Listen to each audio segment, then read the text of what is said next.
എൻ്റെ പേര് ഷീജ. ഞാൻ പുല്ലുവിളയിൽ നിന്നാണ് വരുന്നത്. ഞങ്ങൾ ആദ്യമായി ഇവിടെ നിന്ന് ഉടമ്പടി എടുക്കുന്നത് 2019 ജൂൺ 26-നാണ്.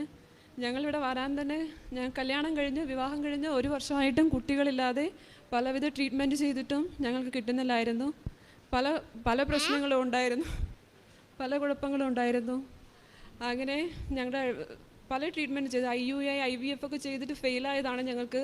ഈ കാര്യം ഞങ്ങളുടെ വീട്ടിലുള്ള ആർക്കും അറിയത്തില്ല.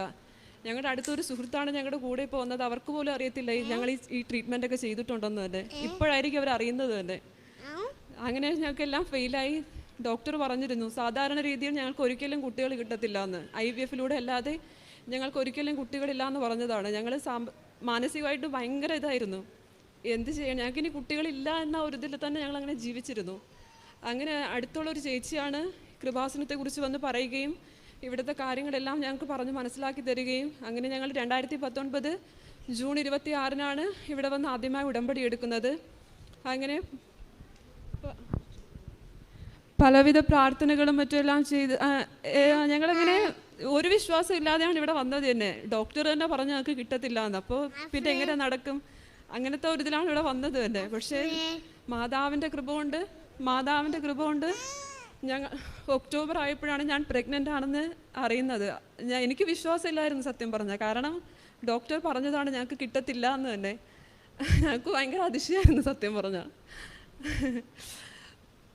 അങ്ങനെ ഞങ്ങൾ ട്രീറ്റ്മെൻറ്റിന് പോയ ഡോക്ടറിൻ്റെ അടുത്താണ് ഇതും കൊണ്ട് പോയത്, ടെസ്റ്റ് ചെയ്താൽ ഇതും കൊണ്ട് പോയത്.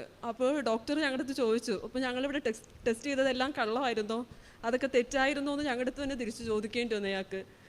അവർക്ക് തന്നെ അതിശയമായിരുന്നു. അപ്പോൾ ഫസ്റ്റ് ഇതിൽ തന്നെ സ്കാനിങ് ഒക്കെ ചെയ്തായിരുന്നു. കാരണം ഞങ്ങൾക്ക് സാധാരണ രീതിയിൽ കുട്ടികൾ കിട്ടത്തില്ല എന്ന് പറഞ്ഞതുകൊണ്ട് തന്നെ പല പ്രശ്നങ്ങളും വരാൻ സാധ്യതയുണ്ട്. മാതാവിൻ്റെ കൃപ കൊണ്ട് ഞങ്ങൾക്ക് ഒരു കുഴപ്പവും വരാതെ, ഒരു കുഴപ്പവും ഇല്ലായിരുന്നു, ഒരു ഇതും ഇല്ലാണ്ടിരുന്നു. സാധാരണ ഇങ്ങനെ ഇത്രയും ലേറ്റായി കിട്ടുന്നത് കൊണ്ട് തന്നെ പലവിധ പ്രശ്നങ്ങൾ വരാറാണ് പതിവ്. ഒരു കുഴപ്പവും ഇല്ലാതെ ഞങ്ങൾക്ക് ജൂൺ 22 2020 ജൂൺ 22 ഒരു കുഞ്ഞിനെ, എൻ്റെ മോളാണ്, അഫ്രിൻ എന്നാണ് പേര്.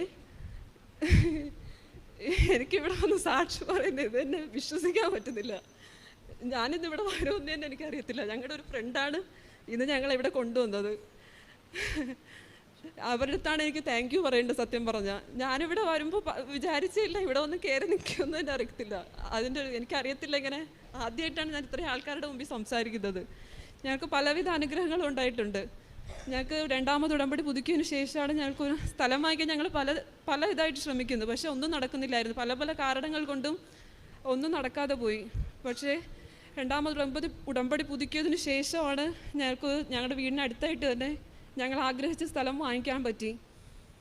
പിന്നെ എൻ്റെ അടിവയറിന് താഴെയായിട്ടൊരു സിസ്റ്റ്, ഒരു കുഞ്ഞു കുരു പോലെ വന്നതാണ്. അതിനടുത്തുള്ളൊരു ഡോക്ടർ പോയി സാധാരണ കുരുവെന്ന് കരുതിയാണ് ഞാനവിടെ ഫസ്റ്റ് ഹോസ്പിറ്റലിൽ പോയത് തന്നെ. അപ്പോൾ ഡോക്ടർ പറഞ്ഞിരുന്നു ഇത് സാധാരണ കുരുവല്ല, ഇതൊരു സിസ്റ്റാണ്, മേജറല്ല മൈനറാണ്, സർജറി ചെയ്യേണ്ടി വരുമെന്നാണ് പറഞ്ഞത്. എനിക്ക് ഭയങ്കര പേടിയായിരുന്നു, എന്ത് ചെയ്യണമെന്നറിയത്തില്ല. കാരണം ഞാൻ വല്ലാത്തൊരവസ്ഥയിലായി. പക്ഷേ ഞാൻ പിന്നെ അതിനുശേഷം ഹോസ്പിറ്റലിൽ പോവുകയും മറ്റൊന്നും ചെയ്തില്ല. ഉടമ്പടി തൈലം പുരട്ടുകയും തേന് കഴിക്കുകയും ഉപ്പ് ആഹാരത്തിലിട്ട് കഴിക്കുകയും ചെയ്തതോടെ അത് താനേ അത് പോയി. ഒരു കുഴപ്പമില്ല, എനിക്ക് ഒരു ബുദ്ധിമുട്ട് ദൈവം സഹായിച്ച ഒരു ബുദ്ധിമുട്ടുമില്ല.